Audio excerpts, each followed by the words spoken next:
Marne é diretor técnico do Laboratório Exata. Tudo bem com você, Marne? Boa tarde, Fabíola. Boa tarde aos telespectadores aí do Sucesso no Campo. Estamos aqui de novo, né? Podemos falar alguma coisa aí sobre fertilizantes, alguma coisa que o pessoal quer saber aí. Então, nós estamos aí com um setembro vermelho. Aí, de repente, o pessoal acha assim, tá falando da decoração? Não é não, né? É verdade. Na realidade, então, essa época é uma época importante, né? Por causa da chegada dos fertilizantes aí nas propriedades, né? A gente já acompanha em anos anteriores que, às vezes, o fertilizante é entregue, o produtor usa, ele fica chateado, não dá retorno. E o vizinho, de repente, comprou um fertilizante da mesma empresa, fez uma análise e descobriu que não veio o que ele esperava que viesse. Como é que é isso, Marne? É todo fertilizante, o adequado seria passar por uma análise ou nem todos precisam? Na verdade, isso é um pouco recente, né? Essa adulteração de fertilizantes. Então, isso aí, de 2018, 2017, 2018 para cá, é que se atentou para essa situação. Começou com cloreto de potássio, né, que é um fertilizante que é a fonte de potássio mais utilizada aí para a agricultura no Brasil, sendo que mais de 90% é importado. E o produto, o pessoal adulterava colocando pedras no meio, né, misturado no fertilizante e no fim, acabava metade sendo pedra e metade fertilizante.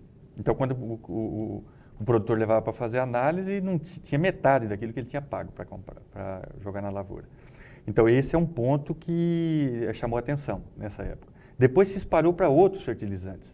Por exemplo, fosfatos, Pedra mesmo, era pedrinha mesmo. Isso, exatamente. Como é que descobriu-se isso? Bom, no laboratório nós fazemos a moagem de todo o material, então vira tudo pó, né? Para a gente poder fazer a análise. Mas, na própria fazenda, na própria propriedade, o produtor pode fazer o seguinte, ele pode pegar o material que chegar, esse produto é solúvel, falando especificamente do cloreto de potássio, ele é solúvel, então colocar numa peneira peneirinha que tem na cozinha mesmo, de plástico, colocar debaixo da torneira, exatamente. E vai passando a mão, ele tem que ir solubilizando. Se ele ficar umas pedras em cima, aí já é suspeito, né? Porque... Isso aí a gente não está falando que ele está condenado. Aí o importante é enviar uma amostra para o laboratório para a gente poder realmente checar, ver se tem aquela quantidade ali. Se ficar pedra, provavelmente vai ter alguma mistura, porque igual nós estamos comentando, o cloreto de potássio é um produto bem solúvel, né? Assim como o MAP, que é um fosfato, que também é muito utilizado hoje em dia, né? Porque a alta concentração de fósforo, super simples, super triplo, são produtos que são solúveis. Então, você pode identificar mais ou menos e verificar a qualidade dele dessa forma. Agora, existe uma outra situação que pode acontecer também, é quando, por exemplo, no caso de fosfatos, às vezes eles vêm calcário granulado no lugar de fosfato. Então, já aconteceu isso. Então, os teores de cálcio e magnésio dão altos, mas fósforo, que é o que era para que ele comprou, não tem. E realmente é um prejuízo muito grande, né? Isso aí. Então, assim, esses produtos, que são produtos já processados pela indústria, produtos solúveis, compensa o produtor fazer uma análise para identificar realmente se aquilo ali está dentro dos padrões. Existe uma aceitabilidade ali de 10%, né? E dependendo do produto, ou 5%, mas ele não pode estar muito distoante daquilo que está na nota fiscal do produto que ele comprou. Marne, quando você fala assim, é um prejuízo muito grande, esse prejuízo nós não estamos falando só do que eu paguei, eu estou falando do resultado que eu não vou ter e esperava ter. Isso aí. Tem casos, por exemplo, imagina, pagou um produto que não tem a garantia ou não tem nada. Você gasta para aplicar um produto que não é nada. Já tem um custo ali também, já teve o frete, né? Eu comprei o produto, teve o frete, aí a aplicação. A operação do produto. Depois, no outro ano, às vezes a pessoa vai fazer uma análise de solo e ele fala assim, diminuiu muito aquele elemento do solo, fala, poxa, mas eu estou jogando fertilizante todo ano, por que aconteceu isso? E aí ele não consegue mais saber o que aconteceu, porque passou, né? Passou um ano, só no outro ano da análise de solo. Então, por isso que o prejuízo é incalculável, vamos dizer assim, não tem como a gente mensurar muito. Se for colocar tudo na ponta da caneta, vai ficar muito mais alto do que só o valor que foi pago no produto, realmente. Agora, deixa eu fazer uma pergunta bem direta. Fazer a análise é caro lá no laboratório? Olha, uma análise de fertilizante hoje, pelo que está o valor do fertilizante e pelo benefício que ela tem, ela não é cara. Vamos supor, um elemento lá, um potássio, por exemplo. Quando a gente faz o cloreto de potássio, você analisa o potássio. Potássio solúvel em água, que essa é a garantia do Ministério da Agricultura. Sai em torno de R$ 92. Então, se fizer 3 elementos, NPK, é 3 vezes isso. Eu não vou gastar nem R$ 300 para fazer a análise. É isso aí. Então, assim, ele compensa e, lógico, né, aí tem alguns produtores que desconfiam de cada carga. Por exemplo, teve casos que nós recebemos que chegaram 10 amostras, sendo que 5 estavam problemáticas, né, com adulteradas e outras 5 não.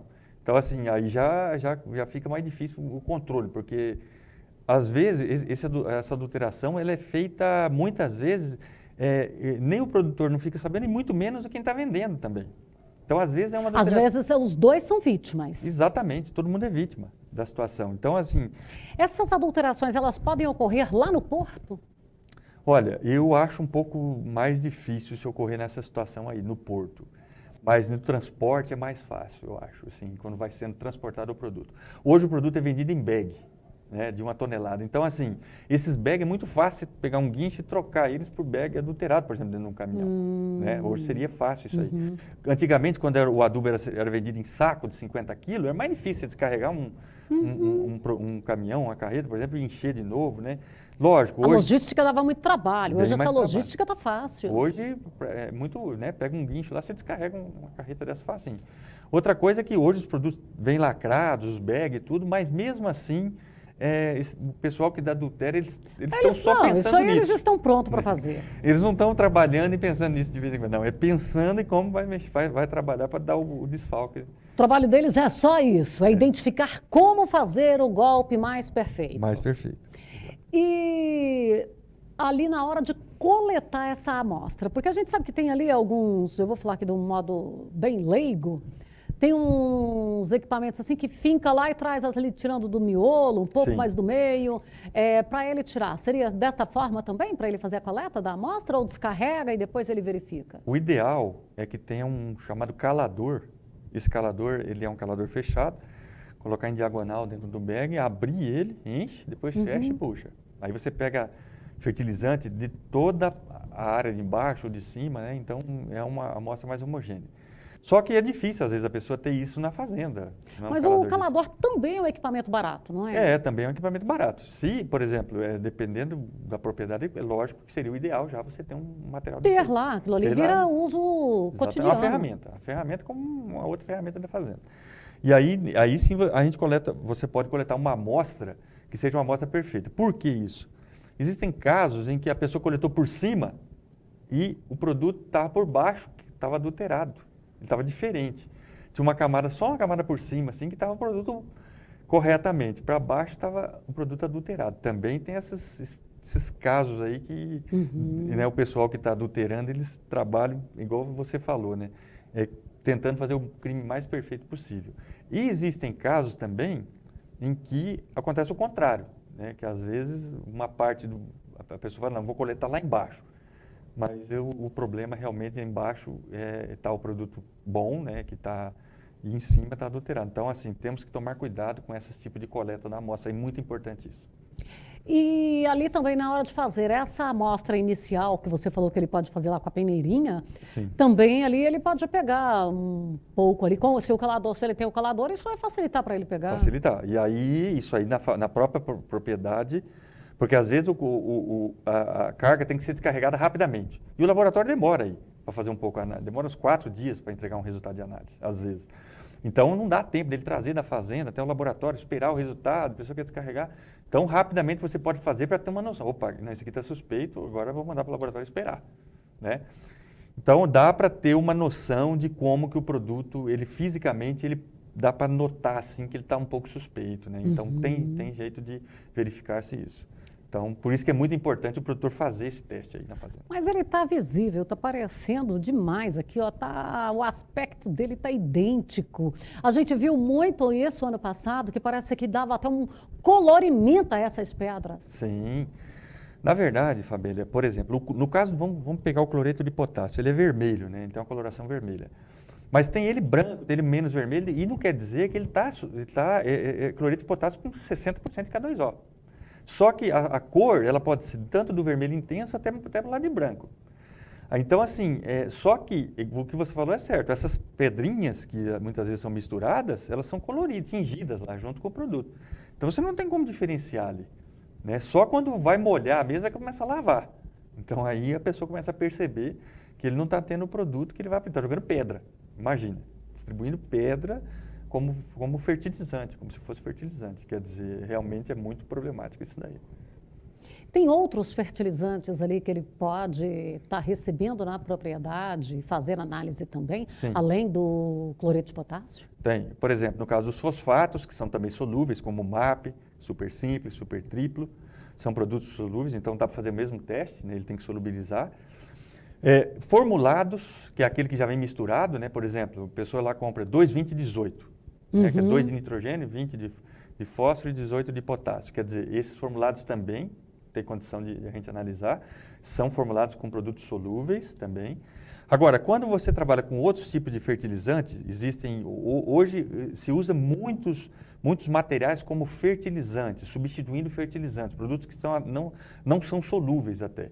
Até por uma ocasião de alguma situação, a pessoa querer mesmo que a solubilidade vá um pouco mais devagar, né, porque ele quer uma absorção um pouco mais lenta até o longo do ciclo da cultura. Como a gente já tem aí processo de remineralização, Sim. Isso aí não vai acontecer, eu não vou lá lavar que ele vai derreter, isso aí não vai acontecer. Não, esse aí não, porque esse aí é até difícil a gente fazer análise no laboratório. Né? Por exemplo, um remineralizador aí, como fonte tipo silicato de potássio, por exemplo, ele, para mim, analisar no laboratório isso aí é bem mais complicado, porque eu preciso de fazer uma extração bem mais complexa. Então, esse produto aí, ele é um pó de rocha, ele não vai solubilizar. Né? Então, isso aí não dá para fazer esse teste. Então, tem que levar para o laboratório mesmo, esse tipo de produto. Agora, quanto aos fertilizantes solúveis, eles, tranquilamente, qualquer tipo de fertilizante que é solúvel, que é aqueles mais utilizados aí como fonte de fósforo e potássio, alta concentração, o teste da solubilidade na água pode ser um primeiro teste, e depois levar para o laboratório realmente. Você falou primeiro teste, eu ia te perguntar justamente isso agora. Quando a gente fala de primeiro teste, eu posso já... solubilizou tudo. Sim. Está garantido? Aí pode ser que tenha produtos solúveis que são também outros solúveis, produtos. mas não tem, exatamente, não é aquele fósforo, então, o fato dele solubilizar não é garantia significa 100%. que está tudo garantido. Ele não solubilizando é uma garantia de que está faltando. Exatamente. Já tem uma adulteração Ele ali. dissolveu ali. Agora, no caso de fosfato, você pega uma situação assim, muitas vezes são formulados com calcário, né? E assim, essa adulteração é feita com calcário. Aí quando o calcário está granuladinho, passa na peneira, ele vai cair aquele pó para baixo. Vai passar na peneira o pó, mas vai ficar o pó. Né? Então, o calcário... Ele continua não solubilizando de imediato. Exatamente. O calcário ele é um produto muito pouco solúvel, ele praticamente não é solúvel, que é carbonato de cálcio. Porque a gente volta lá, porque o calcário é uma rocha, né? Um pó de rocha, na verdade é um pó de rocha. Então, assim, também tem que observar isso. É lógico que a gente está falando isso para o pessoal que está mais longe do laboratório. Né? Às vezes a pessoa está numa fazenda que o laboratório mais próximo, ele demora aí 2 dias de viagem, ou 1 dia, tem que ir para uma cidade, dentro de um ônibus. Enviar aquela transportadora, amostra. Ainda vai. Então, assim, é muito difícil, às vezes, não é em todo lugar que o produtor tem acesso a um laboratório mais rapidamente. Mas quando ele tem, próximo, o ideal é se fazer uma análise para verificar, pelo menos, se esse produto está dentro das garantias que está na nota fiscal da compra. E a Exata Brasil, ela está por onde? A Exata Brasil hoje está trabalhando com 3 laboratórios, só que nós concentramos a nossa análise de fertilizantes, porque é uma análise bem complexa, aqui nesse laboratório em Jataí.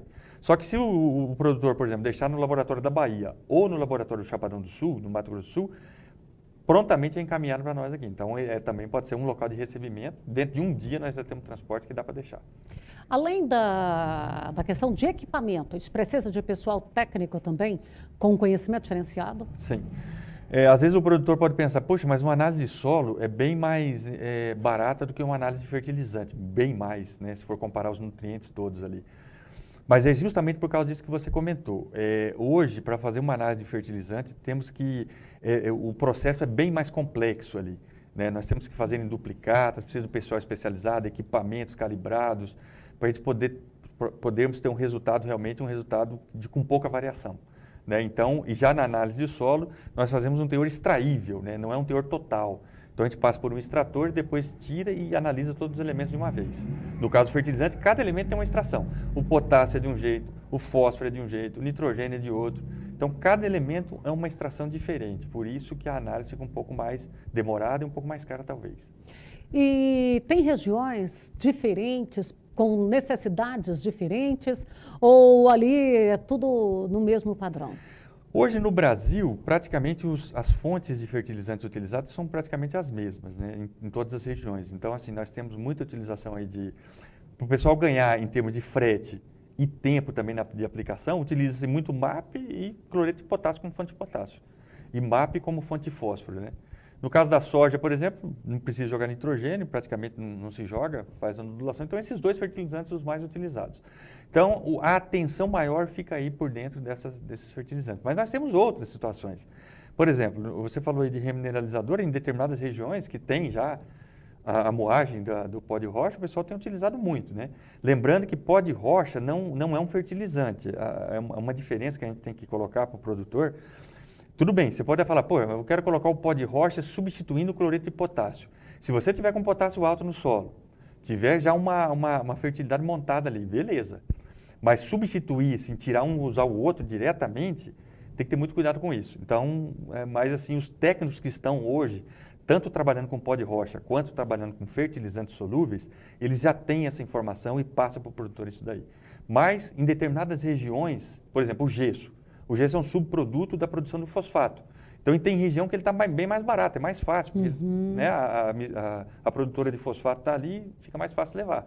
Então, são produtos que são, às vezes, mais utilizados numa região, menos em outra, mas por causa da disponibilidade aí. Quero agradecer sua participação conosco e a gente volta a conversar aqui a qualquer momento sobre esse momento vivido, que a cada instante a necessidade do produtor a gente traz informação. Beleza, estamos à disposição e quem quiser conversar um pouco sobre fertilizantes, sobre solo, estamos à disposição também no laboratório lá no Exata Brasil.